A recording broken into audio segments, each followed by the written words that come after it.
Avant de commencer, je voulais m'excuser si ma voix est un petit peu enrhumée, je suis un petit peu malade, mais je voulais absolument vous enregistrer ce podcast qui m'a été beaucoup demandé. Je vous souhaite donc une très bonne écoute. Un enfant a été enlevé. Ceci est une alerte enlèvement du ministère de la Justice.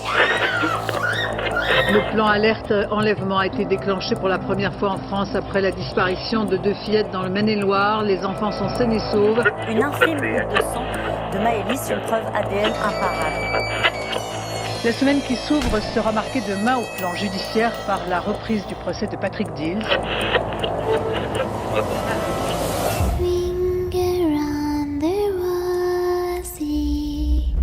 Bienvenue dans les Minutes de l'Horreur.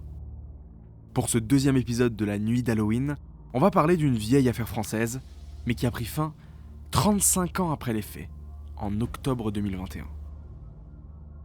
François Vérove, un gendarme et policier à la retraite de 59 ans, marié et père de famille que vous connaissez sûrement beaucoup plus sous le surnom du Grêlé.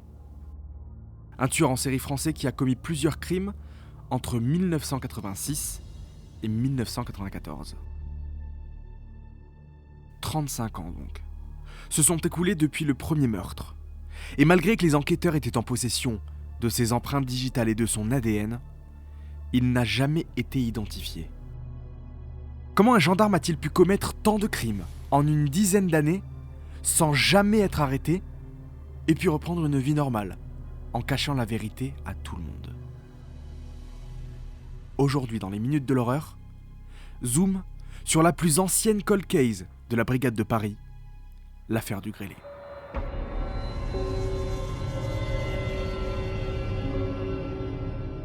François Vérove est né en 1962 à Gravelines, dans le nord de la France.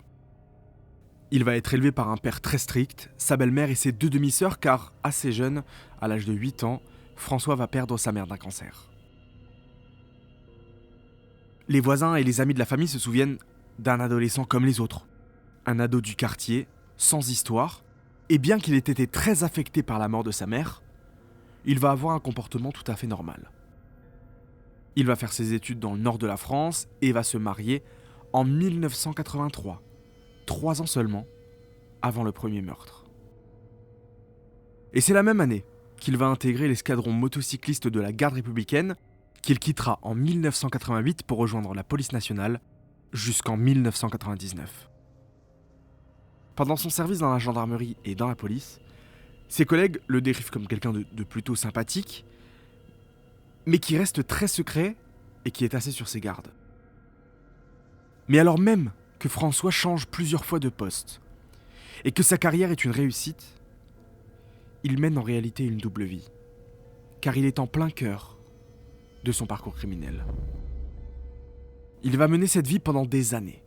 D'un côté, le mari, le père, le policier, et de l'autre, le tueur et le violeur impitoyable. Quelques années plus tard, alors que François a mis fin à son épopée criminelle, il part s'installer dans le sud de la France pour devenir un citoyen modèle, au-dessus de tout soupçon. Il va même devenir conseiller municipal d'une ville. Voici la façade de François Vérove. Ce que personne ne pouvait imaginer, c'est qu'il était le Grêlé. Un tueur en série recherché depuis plus de 35 ans.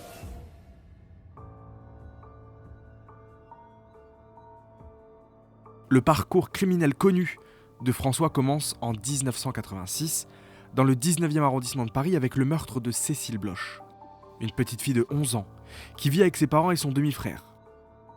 Chaque matin, ses parents partent travailler, puis c'est au tour de son frère, Luc, laissant donc Cécile seule à la maison, qui se rendra au collège à pied.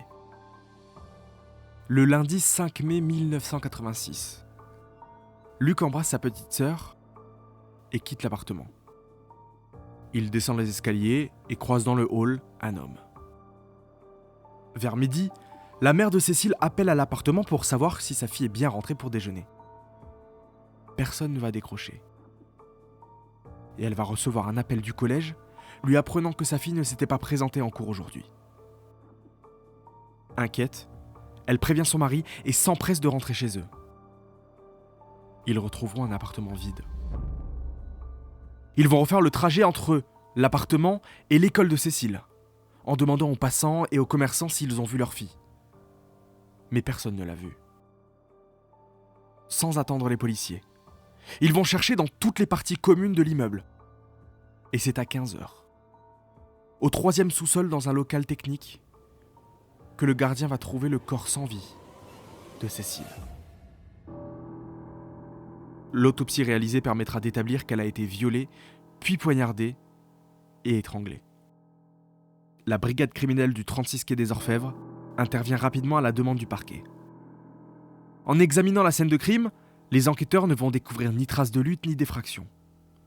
En revanche, ils vont constater que tout a été mis en œuvre pour le meurtre de Cécile. L'interphone est réparé 3 jours plus tôt et de nouveau en panne. La porte d'accès au 3e sous-sol où a été retrouvé le corps de Cécile est bloquée entr'ouverte depuis au moins la veille.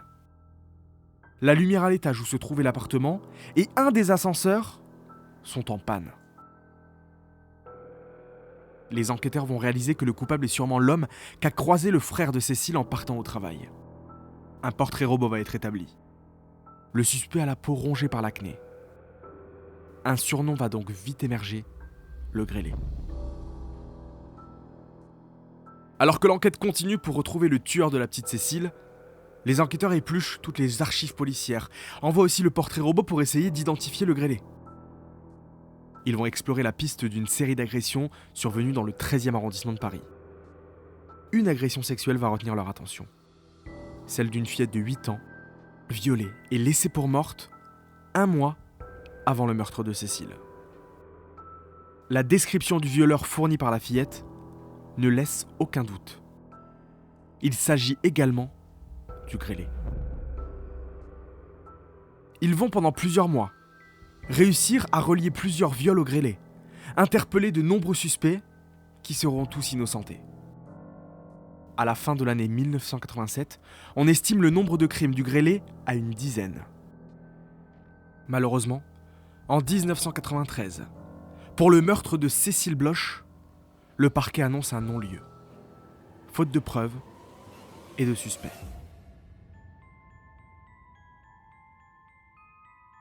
Comme dans beaucoup d'affaires dans les années 90, elles vont être chamboulées par l'arrivée du test ADN. Car en 1985, un généticien britannique, Alec Jeffreys, met au point une technique d'identification génétique. Pour faire simple et vulgarisé, c'est ce qu'on appelle communément un test ADN. Identifier une personne grâce à sa salive, ses fluides corporels, sa peau ou ses poils. Il faudra attendre en France la loi bioéthique du 29 juillet 1994 pour que cette technique se généralise. Et grâce à ce nouvel outil, les enquêteurs de la crime vont réouvrir le dossier de Cécile Bloch en 1996 pour réaliser des expertises ADN. Comme vous le savez, ces tests ne permettront pas de retrouver le grêlé, mais donnera la possibilité aux enquêteurs de savoir dans combien de crimes il est impliqué. Comme par exemple une affaire de séquestration et de viol à Saclay en 1994, ou le double homicide dans le Marais en 1987. Au total, le grêlé est soupçonné de 3 meurtres entre 1986 et 1994. Depuis le début de l'enquête, de nombreux moyens sont mis en œuvre pour retrouver le grêlé, comme des profilers ou encore des enquêteurs privés. Mais aux yeux de beaucoup, des erreurs ont été commises dans cette enquête. Par exemple, avant 2014, la piste d'un gendarme ou d'un policier n'a pas été explorée en profondeur. Pourtant, de nombreux éléments auraient pu mettre les enquêteurs sur une bonne piste, car certaines victimes racontaient que leur agresseur était en possession d'une carte professionnelle tricolore ou leur avait dit avant de les enlever qu'il était policier. Il faudra donc attendre 2014 que Nathalie Turquet soit nommée comme juge, la 9e depuis le début de l'enquête. Elle a une conviction, le suspect est un gendarme. Elle va donc ordonner un test ADN aux 750 militaires qui travaillaient à l'époque en région parisienne. Et parmi cette liste, un nom ressort, celui de François Vérove.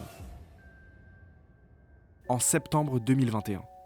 Il va être convoqué pour procéder à un test ADN. Il ne se présentera jamais. Et 5 jours plus tard, il se donnera la mort au Grau du Roi en laissant derrière lui une lettre d'aveu. Dans celle-ci, il ne donne aucun nom, mais précise qu'il reconnaît être un grand criminel qui a commis des faits impardonnables jusqu'à la fin des années 90.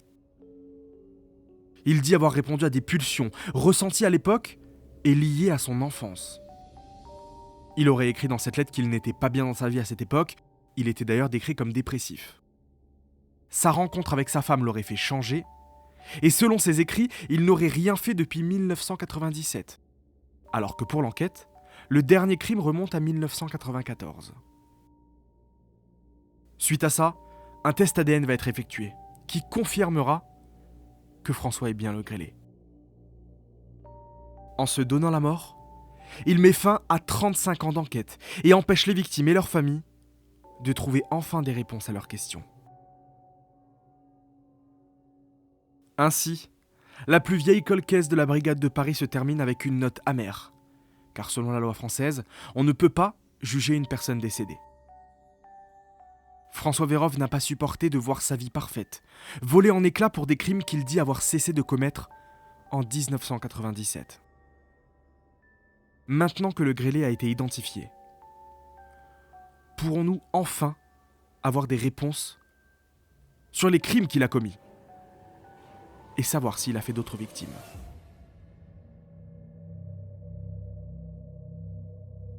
Merci d'avoir écouté ce deuxième épisode spécial Halloween des Minutes de l'Horreur sur l'affaire du grêlé. Si cet épisode vous a plu, n'hésitez pas à vous abonner, à mettre 5 étoiles sur Apple Podcast et à partager cet épisode à tous vos amis et à votre famille. N'hésitez pas aussi à me suivre sur les réseaux sociaux, @les Minutes de l'Horreur sur Instagram. Je remercie Alexandre qui m'a aidé à écrire ce podcast. Un premier épisode d'Halloween est en ligne si ça vous intéresse, où je vous raconte 3 crimes qui ont eu lieu un 31 octobre. En attendant, je vous donne rendez-vous très bientôt pour découvrir tous ensemble de nouvelles affaires criminelles. Et en ce jour d'Halloween, n'oubliez jamais que les vrais monstres sont souvent là où on ne les attend pas.